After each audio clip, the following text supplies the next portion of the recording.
Chers internautes blog Mati 3 Pommes, ravi de vous retrouver tey nag dañu ñëw am suñu invité bu ala dawme invité bi nga xam ne moom internautes yi réseaux sociaux yëpp moo koy yëngal dañ leen di bàyyi ak moom rek mu nuyu leen après ñu xuus nag jàll ci waxtaan bi. waaw asalaamaaleykum maa ngi nuyu képp koo xam ne yaa ngi xool internet bi di xool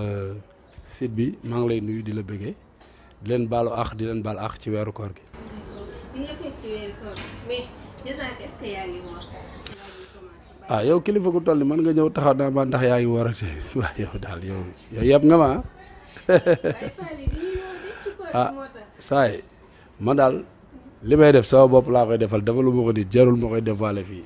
waaw. d'accord kon ñu dugg déjà ci question yi fi ñu njëkkee rek moo nekk question internet yi parce que ci la ñuy njëkkee dafa am benn question bu ñu jox ñu ne Diazaka profil artiste profil lanceur d'alerte profil politicien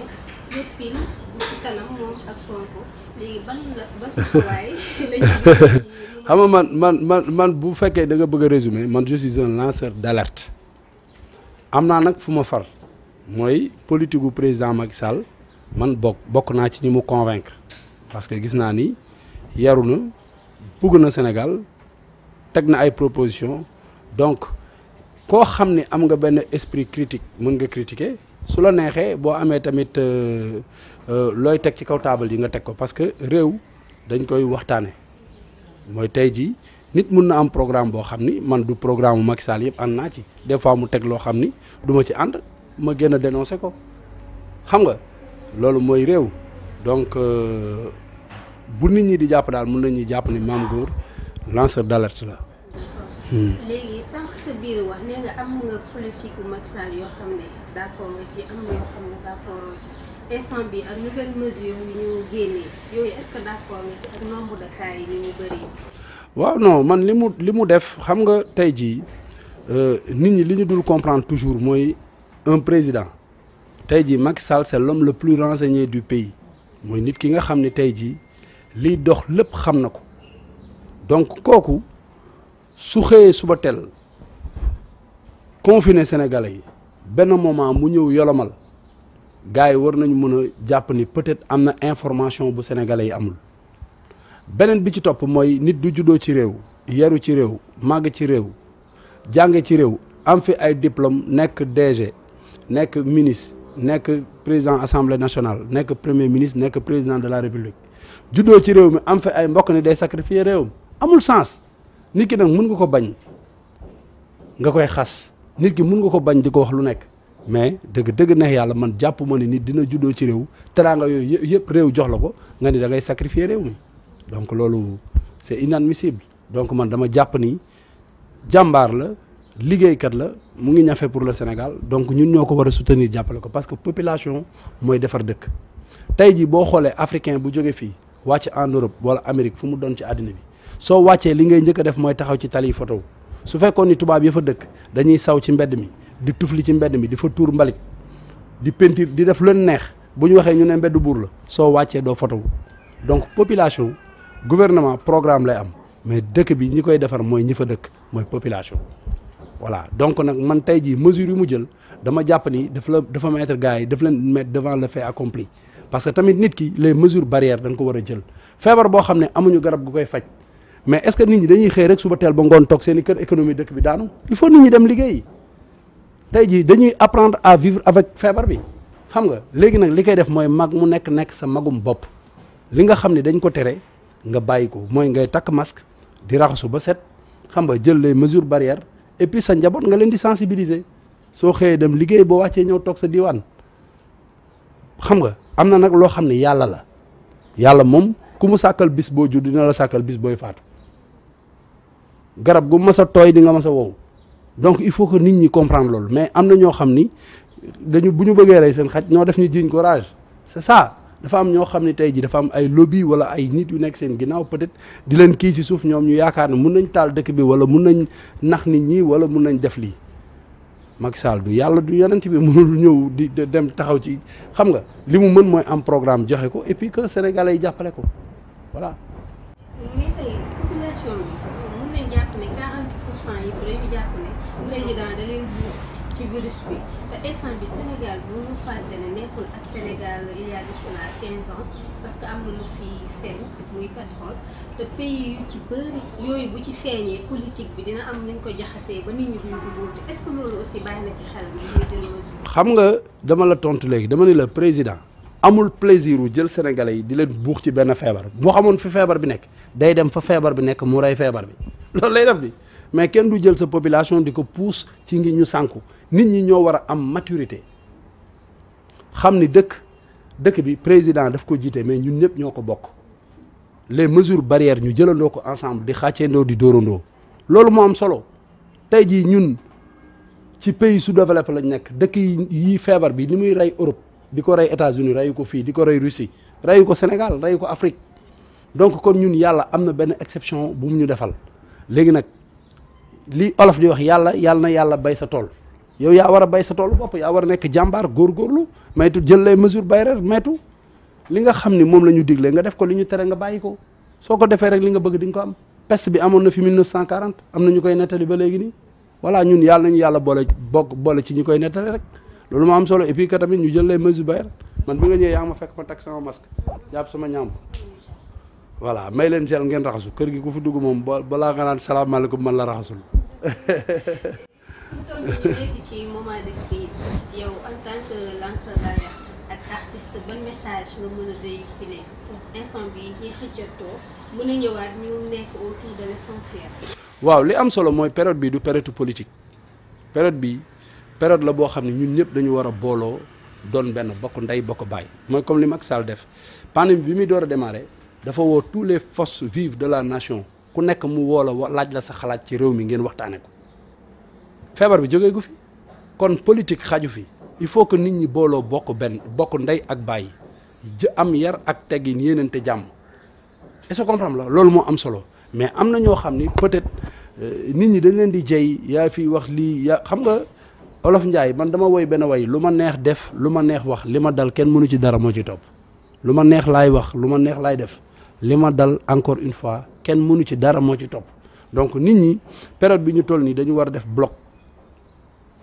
jàppale ñi nga xam ni ñoo jiite réew mi xam nga fexe génn ci lii après nag buñ ci génnee kenn ku ci nekk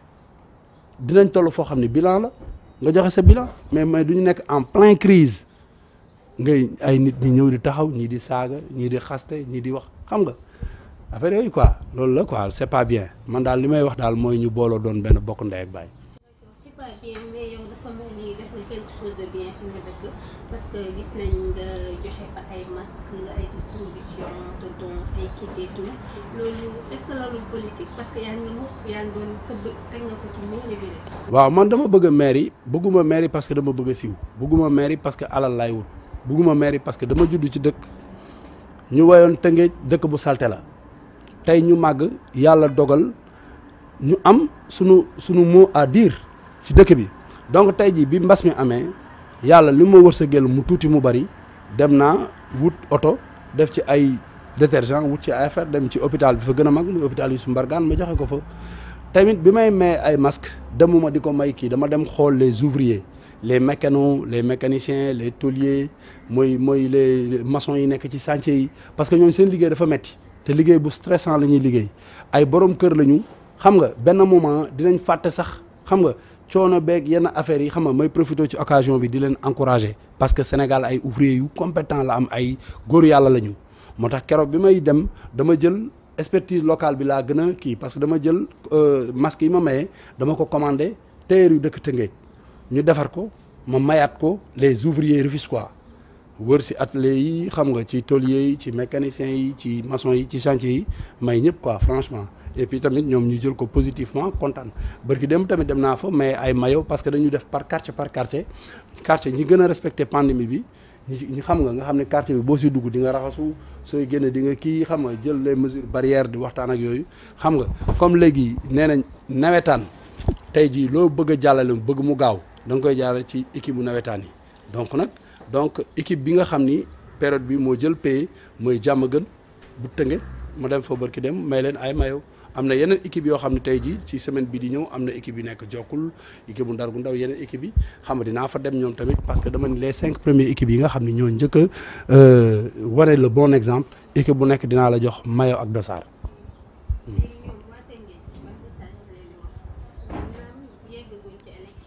mooy bokk ndey bokk baay xam nga Tëngéej moom dëkku jom la dëkku fulla la dëkku fayda la donc ñun ay Rufisquois lañ fa lañ juddoo ba toll nii màgg xam nga suñu dëkk ñun ñoo ko moom ñoo ko mën a defaral suñu bopp am na anarchie bu fa am on a presque 14 kilomètres de canaux à ciel ouvert boo xam ne tey jii war nañ ko defar est-ce que comprendre la booy jeunes yi ñu ci bëri liggéeyuñu est-ce que comprendre la donc am na lu bëri loo xam ne tey jii am nañ ay programmes yoo xam ne incha allah dans l'avenir dinañ fexe ba nga xam ni bu ñu yàlla jàppalee tey jii ñu jëloon mairie bi dinañ mën xale yi nga xam ne peut-être amuñu liggéey ñu wutal leen ko xam nga occupation anarchie tamit bi fa am ñu xool nan lañ ko mën a canaliser defar ko et puis tamit fan yi gis naa ni marchands ambulants yi ñu ngi jàppante léegi autorité xam nga war nañ mën a xool ba trouver un terrain d'entente te kenn du gaañ sa morom du am violence donc violence boobu dégg naa ko fa donc maa ngi ñaan yàlla xam nga gars yi tamit xam nga dawal yërmande xam ni korité gi mu ngi ñëw gars yi il faut ñu lijjanti dépense mais tamit nga lijjanti ko yow mi koy lijjanti tamit dans les normes quoi bañ a occupé foo xam ne waroo ko occupé parce que fi mu toll nii dañu am feebar boo xam ne mu ngi ci dëkk bi tey dëgg neex yàlla feebar bi moom xamul buur xamul baadool ñëpp lay song. avant dernière question rek ñu gis Mame Gor Diazaka. opposition bi Ousmane Sonko Sonko bu génnee def déclaration suba si ki ngoor si dina xëy tontu ko lu tax. non xam nga Sonko Ousmane Sonko ñoo maase ñoo bokk jamono ay man maa ko mage naa ko 2 ans sama rakk la est-ce que comprendre la mais Ousmane Sonko ñoo bokk génération tey jii moom bu yar woon war a mu mel ni nga xam ne moom la war a mel dëggantaan ñun fierté lay doon ci ñun parce que suñu gisee un jeune boo xam ne il est dynamique doon ñafekat mais amul problème dañ koy jàppale mais Ousmane Sonko dafa contradictoire par rapport ak sénégalais yi xam nga tey jii da ngay gis benn sénégalais bu bëgg a saaga benn kilifa mënul saaga kilifa gi su gisee ku koy saagaal kilifa googu xarit la koy def dafa am ñu mel noonu Ousmane Sonko am na ñu bëri ñoo xam ne tey mën nañu bañ Macky Sall jéppi ko mënuñu koo xas bu ñu gisee moom mu jóg di ko xas ñooñu dañ koy kii moom mën naa ni tey jii candidat Facebook la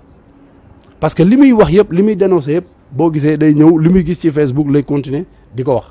ñëw na fii démarré man dama ko yàgg a suivre contre ma ko de j'ai rien contre Ousmane Sonko encore une fois jeune la am na droit aspirer diriger Sénégal mais li ñu bëgg mooy un jeune boo xam ne da nga yaru man chaque jour maa ngi dénoncé maa ngi wax kenn mësul dégg Mame Gor mu saaga kenn mësul dégg Mame Gor mu wax mu ñaaw te pourtant li ma xalaat ci réew mi dama koy wax mais dama koy wax ci ay teggin mais Ousmane Sonko mënoo ñëw yow nga ni da nga bëgg a jiite Sénégal nga ñëw fii nga ni ñi fi nekkoon depuis 1960 ba léegi mooy ñoom Senghor ñoom Abdou Diouf ñoom Ablaye Wade nga ni ñooñu dañ leen a war a fusiller mooy ñu teg leen ci benn table nii jël ay fetal mitrailleuse rey leen nga wax ko sénégalais yi naan nii après ñu ne noonu nañ bàyyi mu sedd njuumte la yow bërki démb Macky Sall tey jii coow am ci dëkk bi muy feebaru mbas mi yow Macky Sall jox la honneur boole la ci sénégalais yi nga xam ne daf leen a woo pale laaj la sa xalaat la mu njëkk a def mooy ba mu génnee ci pale bi au lieu mu ñëw wax ci affaire pandémie bi nga xam ne honneur la ko président defal woo ko li mu njëkk a wax moom mooy il ne faut pas que cet argent collecté soit utilisé pour acheter des 4x4 nit ñi xanaa kalaatal 4x4 tal sa bakken c'est que àddina doo jël lépp jiite ci politique ba pare deuxièmement mu ne man dama ñëw fii ci palais bi mais soxlawu ma fi dara yow il est contradictoire boo soxlawul dara ci palais bi kay bul jéem a nekk président yow soxlawoo dara yow sunu palais moom dafa saaga sénégalais yëpp parce que boo nee soxlawu ma dara ci palais bi ça veut dire que ni palais bi Macky Sall moomu ko palais bi sénégalais yi ñoo ko moom yow da nga war a respecter palais bi parce que fa nga bëgg a dugg moo tax ngay coow guddeeg bëccëg nga ni yow yow soxlawoo dara ci palais bi loolu c'est un insulte beneen bi ci topp mooy bërki démb tey jii nit ñi nekk ci pandémie moom mu génn di def politique il a beaucoup parlé pour ne rien dire moom message am gi doo si jëlee dara amul benn conseil bu mu jox sénégalais yi benn amul lu mu proposé moom musul proposé dara sénégalais yi sooy dingat benn système wala dara boo paree boo nee dingat naa leen ci lii ak lii man lii ak lii laa proposé mais Ousmane Sonko amul benn sénégalais bu ko mës a gis mu proposé sénégalais yi dara léegi nag li gën a ëppal nag affaire bi mooy dafa taxaw mu ne les sénégalais sont très indisciplinés ci biir waxam. Sénégal dafa am ay sëriñ dafa am ay xalif généraux dafa am ay jàngale alxuraan dafa am ay professeur moom ñi ko yar ñu ngi fii deewuñu ñu ngi dund ñooñu yarawuñu moom ñi ko yar moom ñi ko yar a ngi fii école yi mu jàngee ay professeur am ñu ngi fi ñi ko jox diplôme yi mu am ñu ngi fi mu ne les sénégalais sont très indisciplinés c'est pas normal waru ko wax quelqu'un boo xam ne da nga ñaan yàlla diriger dëkk nga ni dëkk bi dañoo réew boo nee dëkk bi dañoo réew mooy bàyyi woo kenn loolu nag su fekkee nit ñi amuñu courage yu tontu ko parce que man du ma ànd ak nit aveuglement man contre ma ko mais ñun ak moom ñoo maase jamono bu ma nee taj ko pañ bët bi laay fii sa toj ko parce que du ma nangu nga taxaw di ma saaga bu nee les sénégalais sont très indisciplinés moom moo gën a indiscipliné sénégalais yi parce que ñi ko yara ngi ci réew mi ay kilifa diine ñu ngi ci réew ay kilifa aada mu taxaw ñi ñëpp dañoo réew moo tax ma tontu ko ni ko yow si sa bopp da nga war a xool li ngay wax man bañuma la bañ encore une fois dama bëgg Sénégal yëpp xam ni man bañuma Ousmane Sonko contre ma ko am na droit opposé am na droit bëgg a nekk président mais soo ko bëggee nekk ci Sénégal gi da ngay am yar am teggin Senghor Sénégal 95% des Sénégalais ay musulmans lañ te moo njëkk a jiite réew mi nekk chrétien yar ak teggin moo ko mayoon mu mën a waxtaan ak Baye Niass mën a waxtaan ak Sëñ Fallou mën a waxtaan ak ñi fi nekkoon Abdou Diouf ñëw jiite réew mi pendant 20 ans am yar am teggin Ablaye Wade ñëw nekk taalibe géré Macky Sall mii ñëw géré yow nga nekk booy bu ndaw dama goo fenn di saaga nit ñi di xas nit ñi guddeeg bëccëg léegi Sénégal yii yëpp bëgg a nangu benn booy taxaw fii di xas nit ñi te proposé wul dara yow mosoo nekk directeur société mosoo nekk ministre yow député bi nga doon sax plus fort nga jàlle ministre yëpp a kii nu mu tudd député yëpp a jàll ñu dem ci mbalit mi xool destu carte ya fa des moom lañ dajale yow pour nga mën a jàll nekk député élection yi passé muy ndamu naan 3e laa jël ndadde la jël parce que ndadde campagne na presque 3 ans di xas nguur gi xam nga sénégalais ñoom waxuma ñëpp nag dañu bëgg koy xaste waate 3 ans la toog di xas nguur gi donc tey ji Idrissa Seck am na expérience politique candidat bu légitime la Macky Sall candidat bu légitime la mais boo xoolee yeneen ñaari candidats yi Madické Niang il est venu avant 1 mois avant les élections kooku bu gagné woon sax ñu ne miracle la keneen ki si des tey jii dëgg la mu ngi yor benn parti boo xam ne parti bu kii la mais ñii am na ñu koy dégg peut-être ni daayira la am na ñu koy dégg ni mu ngi moog sëriñ bi des fois du neex ak yooyu xam nga pour mu raw day kii yow ñaar ñi nga raw ñëpp tey jii bu ñu demoon ak man élection man ak ñoom mën nañ tolloo wala buñ may raw tuuti lañ may rawee kon moom boo xoolee liggéey na pendant 3 ans mais ndadde la jël parce que les 3 candidats crédibles Macky Sall la jël paye am 58% presque 60 ki ci topp presque am na 40% yow mi jël 3e 15% nga am mais tey jii da lay wóor ni bu fekkoon ni Karim Wade bokkoon na ci élection yi wala Khalifa Sall moom loolu mu am du ko am ña merle Khalifa Sall ñoo ko wooteel mais amul nit yu ko wooteel pour mu am 15% il faut que mu xam ni moom élection yi passé ni mu demee la mais moom moo jël ndàdde il faut mu respecter sénégalais yi man loolu rek la mais contre ma ko bañu ma ko lu ma ko yéene yàlla na ma njëkk dal jàmm rek laa ko yéene mais nag du ma toog si réew mi am xel di xalaat gis benn boy bu ndaw mu taxaw di saaga suñu kilifa yi saaga yoo xam ni saaga boobu ñu solal yére ñëpp tax man bu ma ko gisee damay dem ba ca góom ba ma teg ci sama loxo yëngal ko ni leen góom baa ngi dee loolu la def. léegi tey bu ñu defee benn taxaw seetlu bi mu génnee pale naa xaalis bi bu ñu ko jëlee ay kàkkaar ñu doxal benn mois gestion Covid 19 ñu gis Mansour Faye ci ceeb bi mu am ay coow yu bëri est-ce que kon amul benn parti boo xam ne am na ci dëgg ci seen kaw. non aussi même bu nekkee président day def day xelaat day teg ay stratégie yu baax mais aussi di ko entouré am na ñoo xam ne ni ñuy doxalee day contradictoire ak président. xam nga man mënuma jiiñ nit sàcc tànk dew ma ba gis li mu sàcc nii teg ci loxoom li ma mën mooy tey ji il faut que nit ñi tamit di xalaat benn affaire dooni ma diw bu nekkee président rek benn mbokkam waratul liggéey Sénégal il faut ñu génne xel boobu parce que tey ji Macky Sall sénégalais la Mansour Faye sénégalais la Mansour Faye ba mu nekkee xale dañ ko dugal dafa am 7 ans ñu dem dugal ko école mu jàng am ay diplôme am nationalité sénégalais am ay diplôme am tey jii bu màggee kilifa ñëw takk sërëm même bu takkee sërëm boo amee ay diplôme mu gis si moom lu ko doy ba tax mu war ko mën a fal ministre mën na ko fal léegi nag li si des nag affaire wu wóolute la ak ñàkk wóolute su la neexee nga wóolu nit ki dénk ko wala nga ñàkk wóolu nit ki dénk. Macky Sall li lay wan ni jàmbaar la mooy bi mu tànnee Mansour Faye dénk ko mu commencé am coow dafa ci saasa dafa jóg créer comité teg parce que xel du doy moom xalaatoon na ni peut-être kii mën na ko parce que de moom ministère yi mu regroupé yor ko peut-être ñooñu mën na moom moo yeyoo mën a def loolu dox na ko coow commencé na am mu dem jël armée bi jël militaire jël ko jox ko dénk ko affaire bi créer comité xam la te yaakaar naa ni comité bi ñu démarré ba léegi dëggaatoo coow kon ça veut dire que ni waa ji mu ngi jéem est-ce que comprendre la léegi nag bu jéemee ñun ñoo ko war a jàppale mooy askan bi xam la mais man mënuma wax ni nit ki il est incompétent te gisuma ko mu liggéey mënuma wax nit dafa sàcc te gisuma lu ma jël ak loxoom mais sénégalais yi peut-être benn moment dañ naan non waa ji comme moom la bokkal war a ko jox mu war a ko def lii jox na ko sénégalais yi commencé nañ coow gis na ni affaire bi commencé na am coow dindi na ko jox na ko comité donc ça veut dire bu ko dindiwul woon sax ñu mën a wax barki dem ba conseil des ministres bi passé mais gorom la débarqué ñoo dëkk man ak moom Omer Seck daf ko wàcce fal Mary Teuw Niane te kooku pourtant sénégalais lu tax tàcc wuñu goroom la dindi goroom nekkoon yor benn poste bu am doole ci réew mi mu dindi ko jël keneen koo xam ne bokkul ak moom ñaar dërëm jox ko foofu kon ça léegi nag nit ki su fekkee ne yow da nga koy critiquer te jox na lii mbokkam waa léegi bu dindee mbokkam teg jàmbur lu tax duñ ko tàccu xam nga la c'est que il faut que nit ñi benn moment ñu loyal man nag du ma faral Macky Sall mukk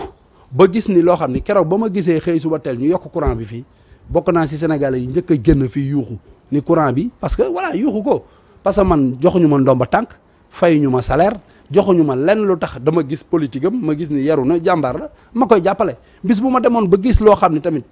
waratuma ko jàppale wala gisuma ni lii war naa ci ànd damay taxaw ni ànduma ci parce que man ginaaru kenn nenu ma kenn joxuma dara kenn joxulu ma dépense suma kër fay kenn fayalu ma courant kenn fayalu ma ndox lu ma am doy na ma lu ma ñàkk muñ naa ko mais nag nit ki su fekkee ni yàlla daf ko may mu yaru nekk jàmbaar di liggéey mais dañ ko war a may doole. léegi dernière question est-ce que tey mën nañ xaar conseil des ministres Touré Diassaga ñëw fi nga bokk ci membre du gouvernement ci Macky. kan ma waaw mais mën na nekk xam nga nit moom dama lay wax benn affaire. mais lu samoon ban poste nga doon xaar conseil. non man côté culture wala. man xaaruma dara xam na lay xaar ah Sénégal avancé man duma xaaruma bugguma poste demandé wu ma poste soxlawu ma yooyu yëpp xam nga tey jii poste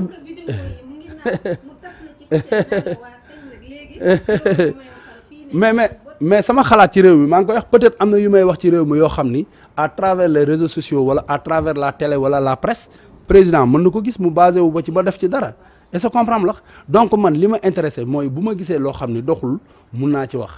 xam nga fan yële passé boo xoolee ñu ngi doon wax ci affaire culture mais benn moment gis nañ ni conseil des ministres jeex na ñu dégg président bi mu wax ni ministre bi gaawal nga defal ma bilan temps peut-être mu ngi gis ni ñun artistes yi am na lu ñu metti ñu ngi koy wax gis na ko donc loolu moom moo am solo mais du question ni nit ki da ngay ñëw di kaas benn affaire wala da ngay jàpp affaire parce que da nga bëgg a poste da nga bëgg lii mais nag dara jombuñu si réew mi lañ dëkk defuñu bu njubadi sàcc ñu fenuñu defuñu fi dara loo xam ni war na mun a tax tey ñu war ñu mën a dénk dara ñu daw ko man non man fi mu toll nii moom li ma gën a intéressé mooy mairie Rufisque waaw mairie bi daal waaw non mairie bi daal yàlla dogal na fi mu toll nii mooy sama premier objectif mais leneen lu ñëw tamit ñu boot ko ay góor yàlla lañ de voilà te am nañ xam-xam yaakaar nañ ni am nañ xam-xam parce que li ñuy xalaat ci réew mi ñoo ngi koy wax léegi nag damay profité nii ci occasion bi di jox Sénégalais yëpp loxo di leen xamal ni peut-être nit ki man je suis un incompris nit ñi mën nañ gis maam góor ñu yaakaar ni maam góor dafa bari histoire wala dafa tàng wala dara man lu logique laay wax jotewu maa kenn dara encore une fois Ousmane Sonko su fekkee dina xool lii man doo sama noon du ma sa noon soo jaaree yoon man leen ah mais am na benn jour mu wax fi benn affaire génn xaw ma lan dama ko génn félicité ko yàggul yaa ngi koy fàttaliku je pense Sénégal di mais nag su fekkee ni nag jaarul yoon damay taxaw ni ah sawaay affaire bi jaarul yoon de voilà léegi nag bu fekkee nag nit ki gis na ni dérangé na ko bu fekkee dëgg la dérangé amul problème bu fekkee njumte la maa ngi jégalu ñëpp voilà waaw mooy ni kontaan ci Mati jigéen bu mën góor la ñaari loxo mooy takk tubé ñaar mooy woddu sër donc ñoo ngi koy féliciter di ko encourager parce que jigéen ñi yàgg nañ nekk ay référence ci biir Sénégal tey jii boo xoolee booy lim da ngay juum ñoom maam Diarra Bousso ñoom maam Fawade Wele Aline Sitoé Diatta ay jàmbaar lañu woon quoi te Mati tamit gis naa ni jigéen bu mën góor la jàmbaar la ñafekat la dund na ay jamono yu metti fii ci réew mi xam nga ñafe na ko xam nga teg ay affaire am au moins elle fait travailler des Sénégalais au moins bu doon ñaar wala ñetti Sénégalais mu ngi leen di liggéeyloo di leen jox salaire donc maa ngi koy féliciter di ko encourager et puis di ko ñaanal